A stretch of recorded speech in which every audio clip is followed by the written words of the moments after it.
प्रथम चरण के लिए चुनावी प्रचार का शोर थम गया है।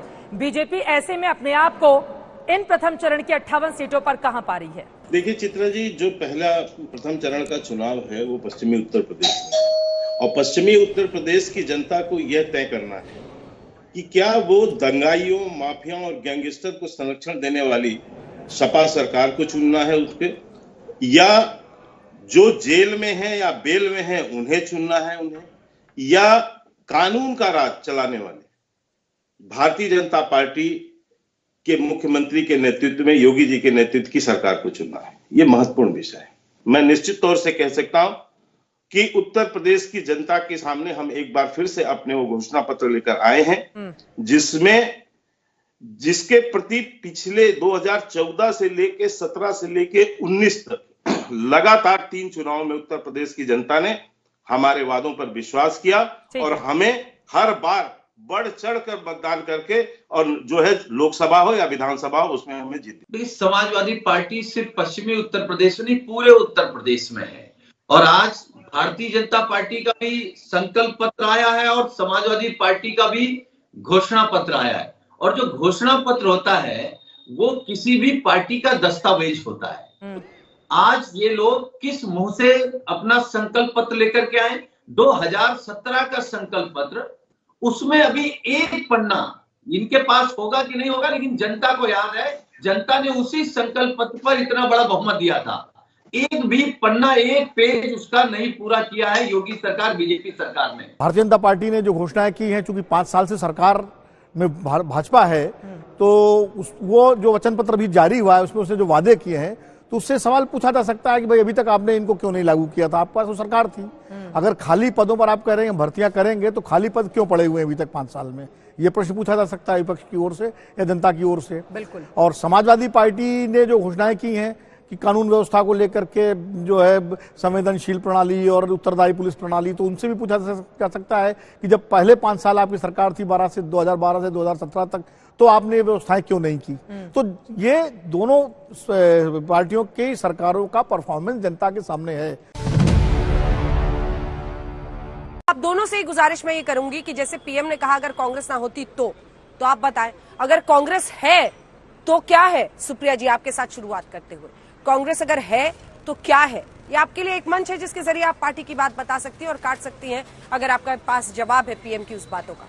अगर कांग्रेस ना होती तो सबसे पहले तो प्रधानमंत्री जिस राज्यसभा में बोल रहे थे वहां पर बोलते ही नहीं, क्योंकि वो काउंसिल ऑफ स्टेट्स नहीं, काउंसिल ऑफ प्रिंसेस होती, जहां पर राजा महाराजा बैठकर विचार विमर्श करते। अगर कांग्रेस ना होती तो आजादी के 75 साल तो मनाना दूर की बात है, ये देश आजाद ही नहीं होता, क्योंकि आजादी के लिए हमने लड़ाई लड़ी जब आप मुखबिरी और माफीनामे लिख रहे थे। अगर कांग्रेस ना होती तो बाबा साहब का ये संविधान ना होता जिसके अंतर्गत आप अपना वक्तव्य दे रहे थे। अगर कांग्रेस ना होती तो सच है ये कि महात्मा गांधी के आदर्शों को जीवित ना रखा जाता और उनके हत्यारों की जैसे जय जयकार हो रही है और जैसे थू थू मचती है दुनिया में, वो होता। अगर कांग्रेस ना होती तो ना हम परमाणु शक्ति होते, ना तकनीकी शक्ति होते, ना आईआईटी होते, ना एम्स होते। ये कांग्रेस की देन है। अंजना जी, देखिए, पहले मैं सबसे ये कहना चाहूंगा कि एक प्रोफेसर जब बोलता है और एक नर्सरी का छात्र बोलता है तो क्या फर्क होता है? तथ्यात्मक रूप में श्री नरेंद्र मोदी जी ने उत्तर दिया और राहुल गांधी ने हर जगह बात करी जैसी कांग्रेस की प्रवक्ता कर रही थी। एक बिंदु पे भी तथ्यों के साथ बात ये लोग नहीं कर पाते।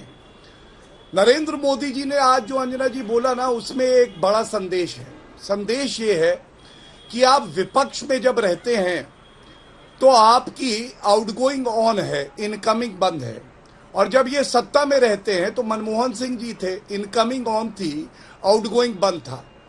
और हमेशा विपक्ष को नकारात्मक नहीं होना चाहिए। क्यों कहा जाता है कि जो असंभव है उसको संभव कर दे, वो श्री नरेंद्र मोदी जी हैं। अनुच्छेद 370 70 साल ये नहीं हटा पाए, हमने हटा के दिखाया है। 1 रैंक 1 पेंशन 40 साल तक ये लागू नहीं कर पाए और हमने 42,000 करोड़ रुपए का भुगतान किया है। 21 लाख जो सेवानिवृत्त हमारे सेनानी हैं उनको लाभ पहुंचा है। और मैं ये भी याद दिला दूं, 2014 का जो अंतरिम बजट आ रहा था उसमें 500 करोड़ का एक ढकोसला करते हुए बजट छोड़ के गई थी। 10 साल सत्ता में रही तब याद नहीं आई। वॉर मेमोरियल की मैंने बात करी, 48 साल बाद आया। पुलिस मेमोरियल हमने बनाया, जीएसटी इंप्लीमेंटेशन हमने करके दिखाया, प्रधानमंत्री किसान सम्मान निधि 1.5 लाख करोड़ रुपए का भुगतान हमने किया है। किसानों की यह बात करते हैं। स्वामीनाथन कमीशन की रिपोर्ट 2006 में आई, 8 साल ठंडे बस्ते में वो रिपोर्ट क्यों रही?